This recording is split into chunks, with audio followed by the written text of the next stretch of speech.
हर हर महादेव। तमिलनाडु के कोयम्बटूर शहर में बनी आदि योगी की शिव प्रतिमा इस शहर में बनी सबसे खूबसूरत खजानों में से एक है।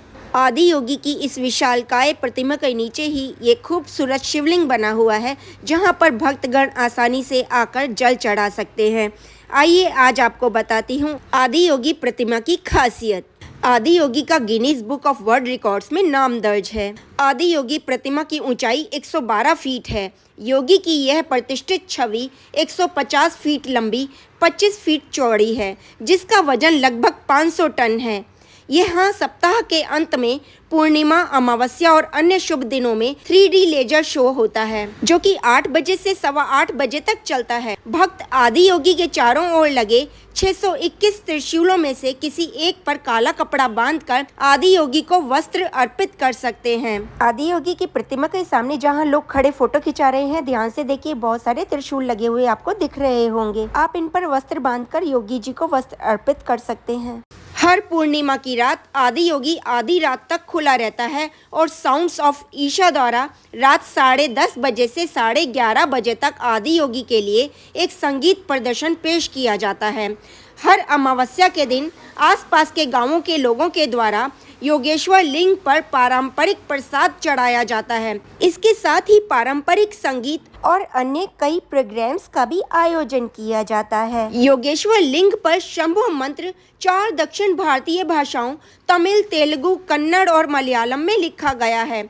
आदि योगी के गले में दुनिया की सबसे बड़ी रुद्राक्ष माला है, जिसमें 1,08,000 रुद्राक्ष हैं। मोती 12 महीने तक दैवीय ऊर्जा में सोखते हैं और प्रत्येक महाशिवरात्रि की शुभ रात्रि में उन्हें भक्तों को प्रसाद के रूप में दिया जाता है। आदि योगी शिव प्रतिमा के पास घूमने की बहुत सारी जगहें हैं।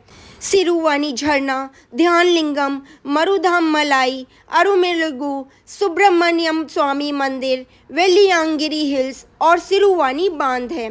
अगर आप आदि योगी शिव प्रतिमा जाने का प्लान बना रहे हैं तो इन पास की जगहों पर भी घूम सकते हैं। शिव प्रतिमा के दर्शन करने के बाद मैं थोड़ी सी ही आगे गई। आधा किलोमीटर आगे जाकर ही ध्यान लिंगम दिखाई दिया। वहाँ पर लोग ध्यान कर रहे थे, योग कर रहे थे। मैं भी वहाँ पर ध्यान में बैठ गई और योग भी किया। उसके बाद प्रसाद में हमें नीम के पेड़ की पत्ती दी गई। ये कुछ अलग और अनोखा था, जैसे कि हमें डिटॉक्सिफाई करना चाह रहे थे। पर्यटकों की सुविधा के लिए यहाँ पर जगह जगह गाइड हैं, जो कि आपको निःशुल्क गाइडेंस देते हैं कि प्रतिमा का दर्शन करने के बाद आपको कहाँ जाना चाहिए, ध्यान लिंगम या जिनलिंगम में कहाँ जाना चाहिए, आपको पानी में डूबे हुए शिवलिंग के दर्शन कहाँ पर करने को मिल सकते हैं। शिवलिंग पानी के बड़े बड़े सरोवरों में है, जहाँ पर जेंट्स जा रहे थे सरोवर के अंदर और शिवलिंग को जो जल के अंदर डूबा हुआ था वहाँ पर पूजा भी कर रहे थे और साथ में ध्यान भी लगा रहे थे। इसके साथ ही बहुत बड़ा अंदर शिवलिंग बना हुआ है, बहुत ज़्यादा बड़ा, और इतना सुंदर उसके ऊपर नाग लिपटा हुआ है और वहाँ पर पिन ड्रॉप साइलेंस होता है। वहाँ तक जाने के लिए आपको बुल्लक कार्ट्स भी मिलती हैं, जो 10 रुपये लेती हैं, आपको वहाँ तक छोड़ देती हैं।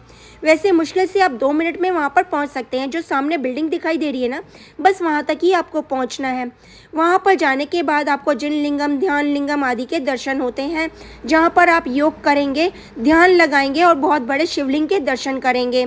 और वहीं पर पानी में डूबा हुआ शिवलिंग भी है, जहाँ पर लोग शिवलिंग पर दर्शन करते हैं और प्रार्थना करते हैं। ये सारी बुल्लक कार्ट्स वहीं पर ही जा रहे हैं। वापसी में भी आप बुल्लक कार्ट्स में 10 रुपये का किराया देकर आदि योगी तक पहुंच सकते हैं। पैदल भी जाएं तो मुश्किल से 2 मिनट लगते हैं। अगर आप यहाँ पर आने का प्लान बना रहे हैं तो सर्दियों में ही आइए, क्योंकि दिसंबर के महीने में भी यहाँ पर टेम्परेचर ज़्यादा ही रहता है। 25 डिग्री 26 डिग्री टेम्परेचर रहता है। गर्मियों में यहाँ पर गर्मी ज़्यादा हो सकती है। कोयम्बटूर से आप नारियल तेल और नारियल से बने हुए उत्पाद खरीद सकते हैं, क्योंकि ये जगह नारियल उगाने के लिए बहुत ज़्यादा फेमस है। 12 ज्योतिर्लिंगों की यात्रा पर निकली हूँ। रास्ते में आदि योगी के दर्शन करने यहाँ आई थी। मेरा चैनल सब्सक्राइब नहीं किया हो तो फ़ौरन सब्सक्राइब कीजिए।